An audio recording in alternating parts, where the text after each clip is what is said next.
the magical flour mill. Once upon a time, in a small village, there lived two brothers. The elder brother was a rich merchant, while the younger brother was a poor woodcutter. Mom, I'm really hungry. Yes, son, your father will come. He's gone to sell the wood in the city market. Today he must have surely made some money. What? You couldn't sell the wood even today? I cannot see our son going to sleep on a hungry stomach every day. Father, I'm really hungry. I've not eaten anything since morning.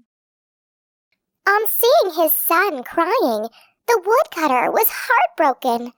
He thought of his rich brother and wondered if he should borrow some money from him. My brother will definitely help me.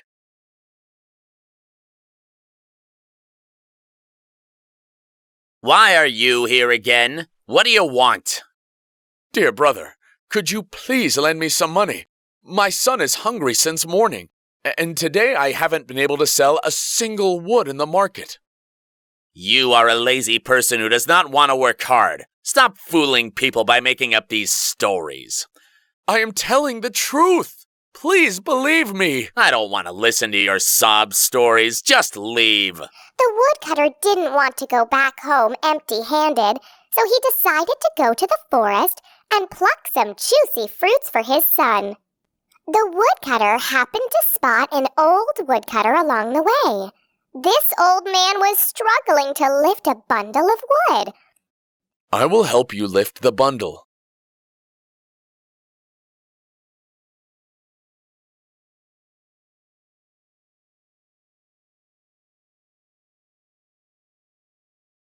What happened, son? Why do you look so worried? My son is starving, and here I am, unable to sell even a single wood. I work so hard, yet I fail to feed my wife and son. On listening to the young man's plight, the old woodcutter felt really bad. Thank you, son, for helping me out. And as a reward, I want to help you so that you become successful.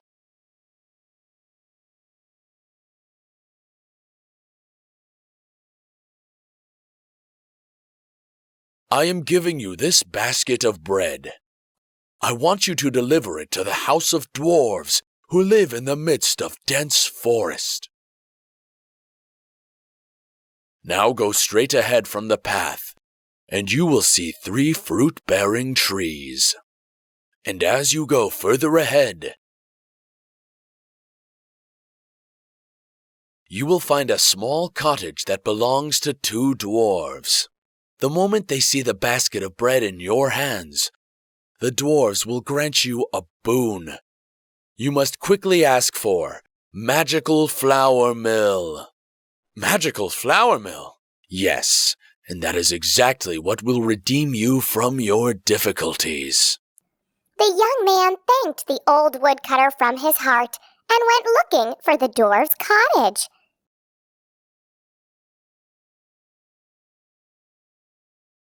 But the moment the dwarfs saw the man, their anger knew no bounds. Who are you, and what do you want? Get out of this house! I am so sorry. I wanted to go to a merchant's house, but I got in here by mistake. Wait. This man has a basket of bread with him. Give us the basket. No, I cannot give this basket to you. This bread is the reward of my hard work. Listen, give us that basket. We shall give you loads of money in exchange. No, I do not want money. I want that flour mill. The dwarves gave the woodcutter the magical flour mill. This is a magical flour mill, young man. You can procure any food item that you wish. But remember to cover it with the red cloth after your wish is fulfilled. Else, the The consequences won't be good. The woodcutter went back home, only to find his wife and son upset and starving. Without wasting any time, the woodcutter wished for cereals from the magical flour mill. Magical flour mill, please grant me 5 sacks full of cereals. The flour mill magically fulfilled his wish. The woodcutter and his family had their meal happily. With the help of the magical flour mill, the woodcutter obtained sacks of cereals, and every day he would go and sell the cereals in the nearby market, and he began making lots of money. The woodcutter soon built a beautiful house for his family. Their happiness filled the place. The woodcutter's elder brother couldn't bear to see his siblings' prosperity. Now all he cared for was to know the secret behind his success. I will soon discover the secret behind your wealth and prosperity, and I will become richer than you.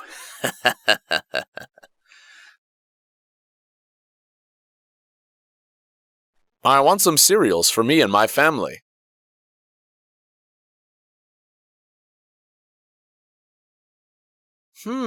So Magical Flour Mill is behind all this? I will earn so much with the help of this flour mill. That day, as soon as the woodcutter left for the market, the elder brother cunningly stole the flour mill away.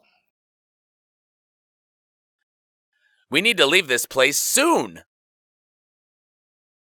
The elder brother took the magical flour mill and set on a sea journey with his wife and son. In the middle of the journey, the elder brother couldn't resist the urge to use the flour mill. The elder brother closed his eyes and wished for salt. The wish was granted immediately, but the level of salt kept increasing. He had no clue how to stop the magical flour mill. Alas, the weight of the salt drowned their ship. So, friends, the moral of the story is, do not be envious of others.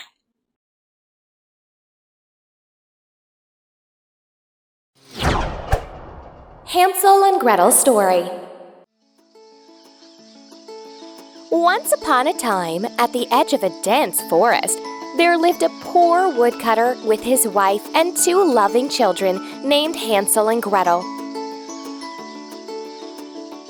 The woodcutter truly loved and cared for his children, but their stepmother was unkind to them. "Ugh! When will I get rid of these children?" One day, when the kids were playing in their room, the woodcutter's wife said,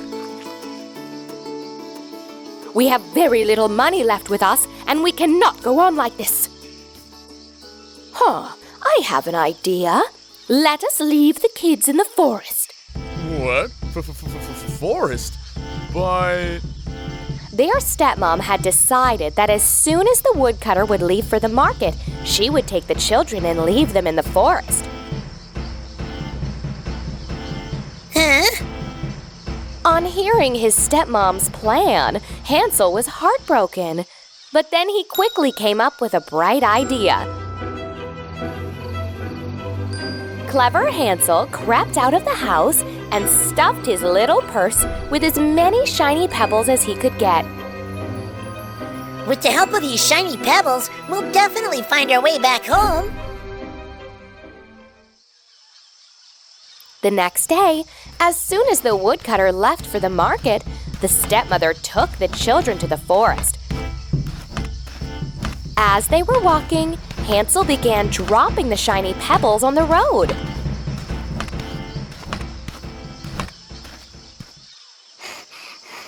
"My little darling ones, you look so tired. Why don't you wait here while I go and get some juicy fruits for you both?"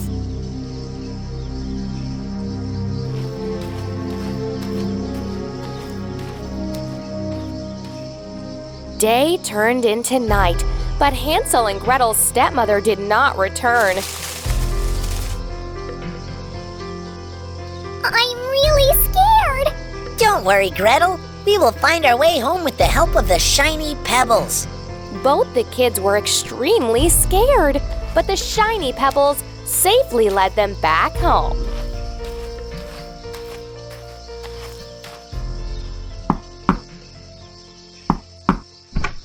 Huh, how did they come back? A few days later, the stepmother told the kids, "Kids, let's have some fun in the woods. Today, I will take these kids way too deep inside the forest that they will not be able to find their way back. Come on, get ready quickly. I have packed a picnic basket for us." Hansel and Gretel were sure that their stepmom would abandon them again in the dense forest. Gretel was very scared, but Hansel comforted her. He sneakily took a loaf of bread from the basket, and as they walked, he dropped a trail of breadcrumbs along the road. But unfortunately for the kids, the birds ate up all the breadcrumbs. Now the kids had no clue how to go back home. Hansel, I am so scared. Don't cry, Gretel. Nothing will happen to us. We will surely go back home. Hansel and Gretel walked through the woods in search of their home. To their surprise, the kids came across a house that was made of candies and chocolates. Hansel and Gretel attacked the candy house and feasted on cookies and chocolates wholeheartedly. The chocolate is so delicious. While Hansel and Gretel gorged on the yummy treats, little did they know what danger was ahead. Suddenly, the door opened and a strange old lady emerged from the house and said, "Hee. Come inside the house, sweet kids. Be my guests. I have more treats stored inside the house." The old lady was a vicious sorceress.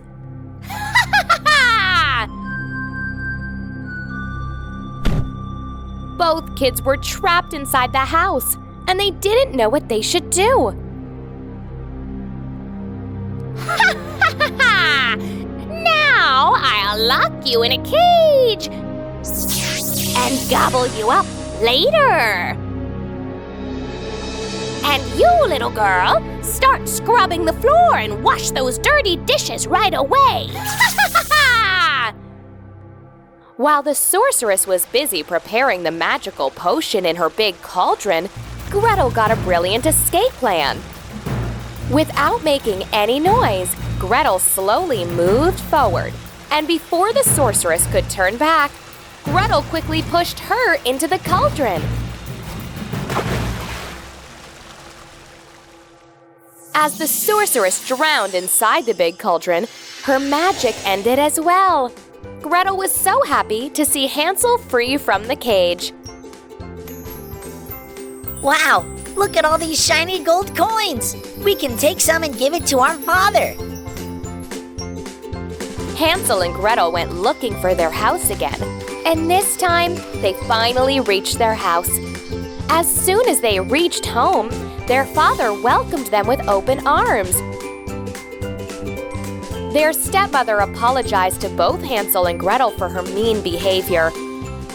Kids handed over the gold coins to their father happily, and all of them lived happily in their tiny cottage from then on.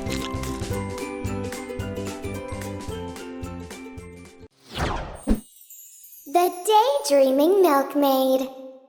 In a faraway village, there lived a pretty milkmaid. She would take good care of her cow, and the cow would give her fresh and creamy milk every day. This fresh and green grass is all for you. She would work hard, but also daydreamed a lot. Oh, what a daydreamer she was. She would think that the bees were buzzing around her to play with her, and the frog was juggling in the pond. Wow, I wish I could juggle like the frog.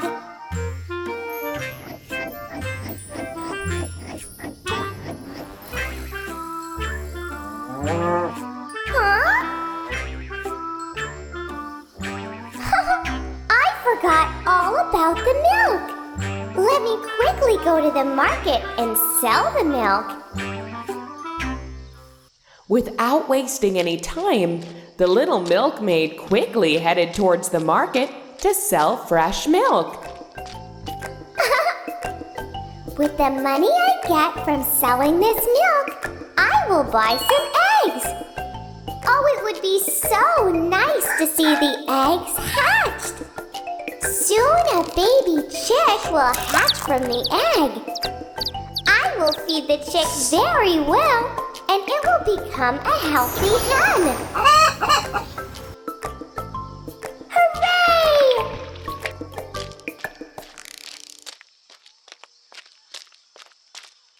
My lovely hen will lay plenty of eggs. I will sell those eggs and make so much money. With all the money I get, I'll buy so many things.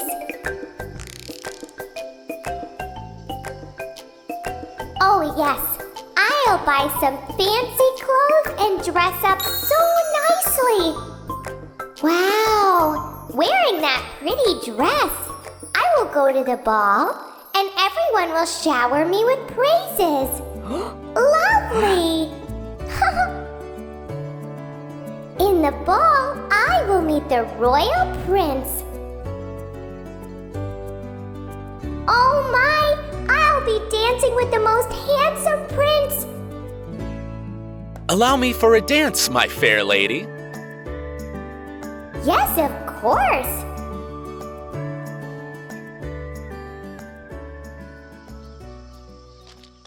She stumbled upon a large stone and fell down the pail of milk on the ground. Oh no! No!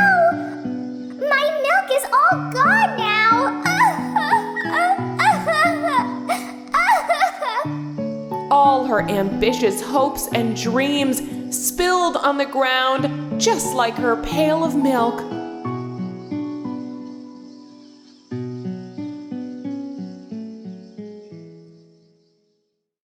So, friends, the moral of the story is, do not count the chickens before they are hatched.